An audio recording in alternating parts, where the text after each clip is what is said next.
Ok, aujourd'hui nouvelle petite vidéo, on est dans le garage, on va pas bricoler aujourd'hui, on va parler d'un sujet que je voulais aborder depuis pas mal de temps. Je vais refaire une vidéo par rapport au budget du kart, un petit peu plus retravaillé, un petit peu plus poussé, notamment toutes les pièces que je vais utiliser. J'ai beaucoup de questions dans les commentaires, que ce soit sur TikTok ou même sur YouTube, par rapport au moteur, batterie, même l'aileron, les feux, etc. Il y a beaucoup de questions et aujourd'hui voilà, je vais revenir aussi avec vous par rapport au budget du kart électrique. On fera une vidéo par rapport aux cartes thermiques, mais je ne l'ai pas encore fini, donc ça va pas être tout de suite. Et puis voilà, en attendant, on va essayer de répondre au maximum des questions pour le kart électrique. Combien ça pourrait coûter de faire un projet, est-ce que c'est accessible, etc. Je sais que j'ai pas beaucoup travaillé ces derniers temps sur le kart thermique, c'est juste que je suis en train de préparer toutes les pièces pour m'occuper du pare-choc avant et aussi de paramétrer toutes les lampes et tout avec la carte Arduino, donc je suis un petit peu en train de coder en off pour pouvoir aussi vous montrer comment j'ai construit tout ça avec la carte Arduino, comment j'ai paramétré les feux avant, feux arrière, etc. Et c'est pour ça qu'il y a un petit peu de travail à faire hors caméra. Et après, je pourrais avancer et puis vous montrer tout ce que j'ai fait pour que ce soit plus fluide dans les vidéos, etc.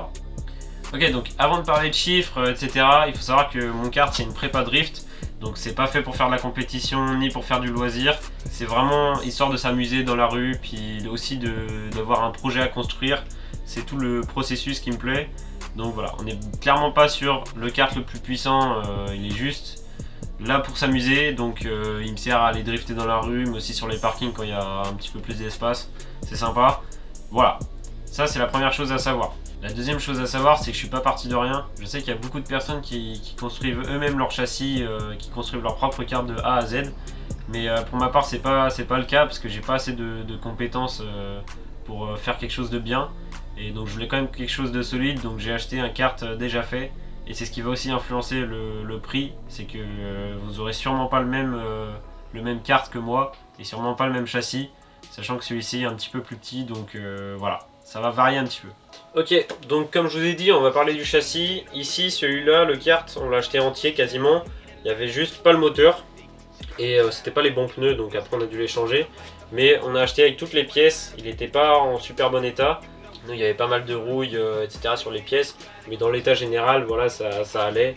Il roulait, il fonctionnait et on n'a pas eu trop de problèmes par rapport à ça.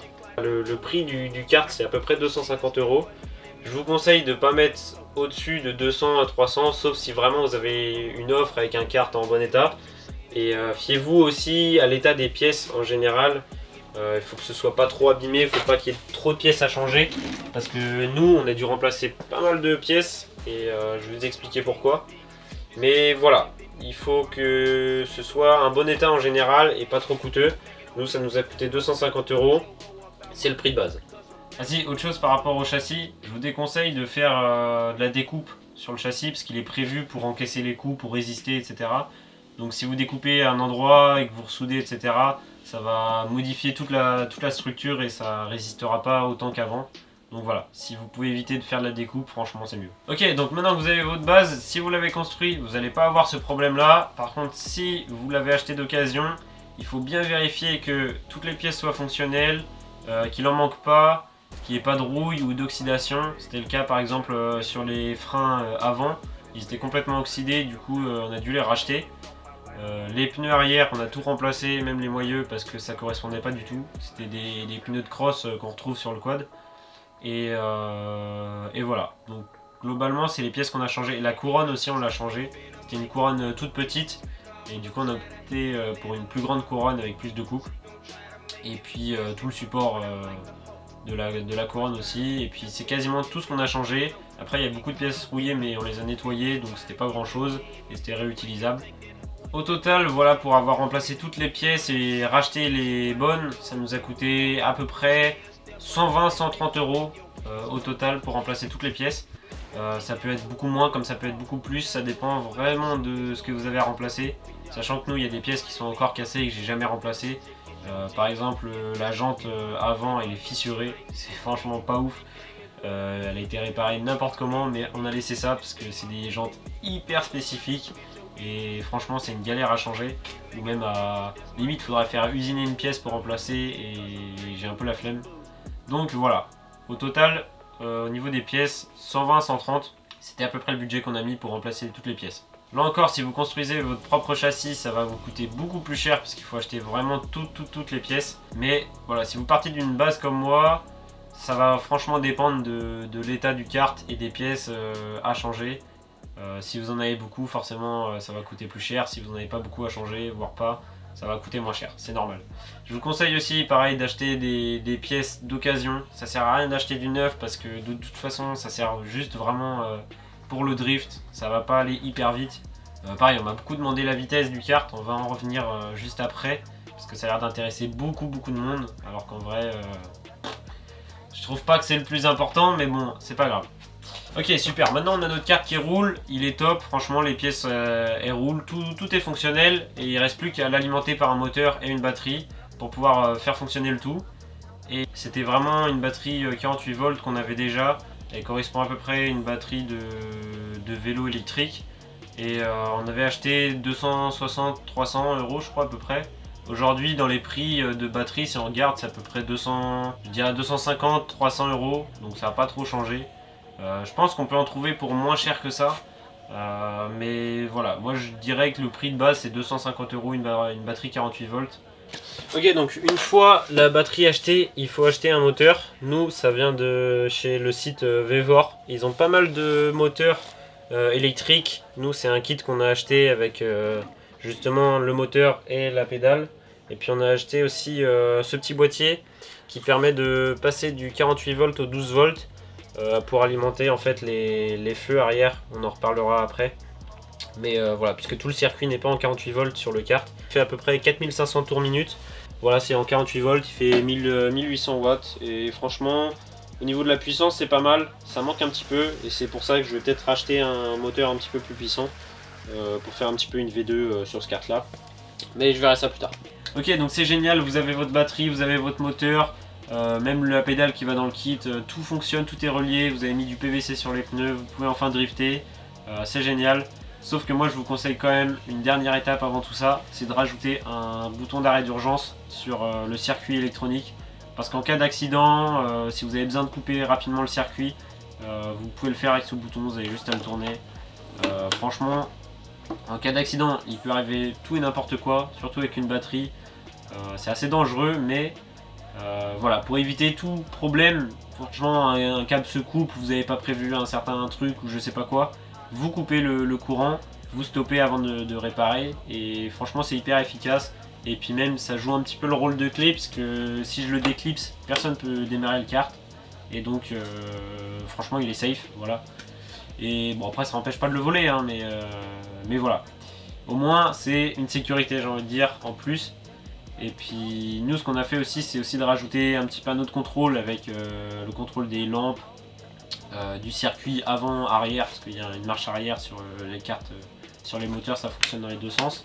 Alors peut-être pas tous les types de moteurs mais en tout cas le nôtre il y a une marche avant et une marche arrière. Et puis voilà, le contact on-off on a rajouté un bouton pour une sécurité. Au total pour toute la partie moteur et batterie on est à peu près sur un total à 400 euros. La batterie, j'ai dit on pouvait compter à peu près 260 rien que la batterie, le moteur c'était à peu près 120, le kit avec la pédale, évidemment on en a racheté une donc ça je ne vais pas le compter mais voilà il y a eu des petites modifications qu'on a fait à droite à gauche qui rajoutent un petit peu de budget. Il y a eu tous les interrupteurs pareil, on peut rajouter un bon 20-30 euros pour tout ça. Donc voilà, un petit total à 400 euros c'est pas rien. C'est la grosse partie on va dire du kart électrique et ça dépend aussi du moteur que vous achetez et de la batterie que vous achetez. Quand vous achetez la base du kart, si vous avez la possibilité d'acheter avec un moteur et que ça vous revient pas plus cher, faites-le parce que ça vous permet de le revendre et de financer toute la partie moteur électrique et batterie. Et donc c'est franchement utile, c'est pas mal. Et ça vous aide pour la suite, pour justement les pare-chocs, tout ça si vous voulez en faire, toute la partie déco qu'on va attaquer maintenant. Ok, donc franchement le kart il est carré, il y a tout qui roule, il y a tout qui fonctionne, je m'amuse trop bien, c'est carré, mais je veux travailler le côté esthétique. Voilà, c'est ce que je me suis dit quand j'ai construit le kart, je voulais franchement travailler l'image, pas juste un kart de drift, pas juste un petit truc pour s'amuser, je voulais aller plus loin et pousser le projet. Et si vous voulez faire de même, voilà, ça va coûter pareil un petit peu d'argent, de toute façon on parle de ça dans la vidéo, mais c'est pas non plus c'est pas non plus des milliers que j'ai dépensé pour que ce soit pour les deux pare-chocs. Puisque j'ai juste acheté des barres en fer qui font à peu près 2,5 de largeur. Et c'est des barres en carré qui font à peu près 2,5 cm de largeur. Je l'ai acheté parce que c'est prévu que j'avance sur le pare-choc avant, comme je vous disais, du kart thermique. Et voilà, ça coûte à peu près 15 balles. J'ai dû en acheter 3 ou 4 pour ce kart là. Sachant que j'ai pas besoin d'hyper grand franchement pour les pare-chocs. Mais disons qu'on en a acheté 4 pour pousser le truc un peu plus loin. Je sais plus combien j'en ai acheté vraiment, mais c'est pas grave. On dit qu'on en a acheté 4, ça fait à peu près 60 balles de barres en métal. À cela on ajoute le prix des électrodes pour la soudure. On rajoute allez, 5 euros pour les électrodes, je sais plus combien j'en ai utilisé. Mais voilà, pour construire les pare-chocs ça fait à peu près 100 euros. On rajoute l'électronique, les feux avant-arrière que j'ai acheté sur internet. On peut rajouter à peu près 20 balles, ça dépend de ce que vous achetez. Par exemple là les feux ronds je crois c'était 5 euros le feu. C'est des choses que j'ai acheté sur AliExpress il me semble. Donc on est à 5 euros le feu, il y en a 4, ça fait ouais, 20 balles. Les feux avant je les ai pas achetés, je les ai juste récupérés chez moi. Et donc voilà, j'ai dépensé 20 balles je crois pour les deux feux, donc ça allait en soi, c'est pas hyper cher. Mais voilà, pour les 4 feux ronds rouges, j'ai dû en avoir pour à peu près 20 balles. Donc on est à peu près 100 euros, on a nos deux pare-chocs, les fixations. En vrai, je pense honnêtement, si vous dépensez 100 euros dans des pare-chocs, ça me choque pas. 150 non plus, ça me choque pas, ça dépend vraiment des feux, c'est ce qui va coûter le plus cher. Enfin, c'est ce qui va faire varier le plus le prix surtout. Pour l'aileron et la lame avant, ça m'a rien coûté parce que c'est que de la récup. L'aileron arrière, c'est des planches de bois, un peu de bricolage de merde, et puis juste pour ça, c'était de la tôle de PC. Donc pareil, c'est facile à retrouver. Il suffit d'avoir une vieille coque de PC des années 2000, bam, ça fait le taf. Pour la lame avant que je suis en train de refaire, elle n'est pas finie, c'est juste des lames de parquet. Pareil, ça coûte que dalle. Je suis sûr que vous pouvez en trouver sur le bon coin, même une petite planche de bois. J'ai pas acheté en plastique ou quoi que ce soit parce que je sais que c'est des choses dans lesquelles je vais taper souvent, dans les murs, tout ça. Ça va se casser, c'est fait pour et c'est pas grave. C'est pour ça que une bonne lame de parquet, c'est bien solide, c'est bien droit. Et franchement ça fait le temps. Donc pareil 0 euros pour tout ça. Et la peinture par contre c'était un peu plus cher. Si vous faites une peinture ça va vous coûter plus de temps parce qu'il faut tout redémonter toutes les pièces. Et il faut tout poncer tout ça. Donc ça prend pas mal de temps. Sachant qu'on a mis un après peinture, on a mis une peinture. Donc ça va coûter à peu près 100 euros de peinture je pense, c'est pas rien. Voire même peut-être plus, ça dépend ce que vous achetez comme peinture. Nous c'était de la peinture automobile donc franchement elle est solide, ça fait le taf. C'est nickel donc ouais. Je suis content du résultat franchement honnêtement. C'est un beau bleu et voilà. C'est carré pour tout ça. Donc ouais je pense côté esthétique j'ai dû dépenser pas loin de 250 euros. Voilà. Donc voilà, on a fait le tour du kart électrique, de ce que j'ai pu en acheter. Il y a eu beaucoup de temps, forcément ça m'a pris 2 ans de le fabriquer, parce que j'ai pris mon temps aussi. Hein. Mais trouver les designs, tout ça, même trouver les bonnes pièces, parce que c'est un vieux kart aussi, donc c'était pas des modèles récents, c'est plus difficile de trouver des bonnes pièces. Et voilà, ça prend un petit peu de temps de construire tout ça. Mais on est sur un petit budget, je pense, entre 800 et 1000 euros. Si je dis pas de bêtises, je vous réaffiche le prix en même temps si je me suis trompé, parce que j'ai pas fait le calcul de tout. Mais c'est pareil, il y a peut-être 2-3 trucs à droite à gauche que vous pouvez acheter. Par exemple un frein à main, nous on l'a fabriqué, mais je sais que ça s'achète tout fait sur AliExpress. C'est pareil, s'il y a 2-3 pièces à changer, ça va faire varier le prix aussi. Mais je pense entre 800 et 1000 euros, on est sur un prix qui peut paraître cher pour certains. Mais je vous assure que c'est rien du tout comparé aux cartes de compétition ou même aux cartes de location si vous achetez un kart de loc. Franchement, on est sur un prix assez raisonnable. Et je pense que si vous achetez un kart tout fait de drift, on va être dans ces prix-là, voire plus cher. Donc franchement, pour la puissance que j'ai, mon kart il va à peu près à 30 km/h. Je le mets bien en énorme parce que il y a énormément de personnes qui me demandent, comme ça je réponds à tout le monde maintenant et voilà. Mais je vous assure quand on est à ras du sol, c'est pas la même, surtout quand on drift avec. Et bon c'est pas non plus hyper puissant, c'est pour ça que j'ai racheté un kart thermique. Mais franchement ça fait le taf et il y a de quoi s'amuser. Pour moi c'est un budget raisonnable. Donc après ça dépend de votre budget aussi, ça dépend de ce que vous voulez mettre, ça dépend de la puissance que vous voulez mettre, ça dépend si vous voulez faire un truc esthétique ou pas. Et voilà. Donc voilà, la vidéo budget touche à sa fin, on a parlé de beaucoup de choses et j'espère que j'ai répondu à un maximum de vos questions par rapport à la puissance, par rapport aux matériaux utilisés, tout ça, les composants. Et voilà, donc moi je pense que c'est un projet qui reste quand même accessible. Foncez si vous avez un petit budget et de l'espace pour le faire. Et si vous avez un plus gros budget, faites un truc qui m'impressionne. Moi je veux voir vos projets.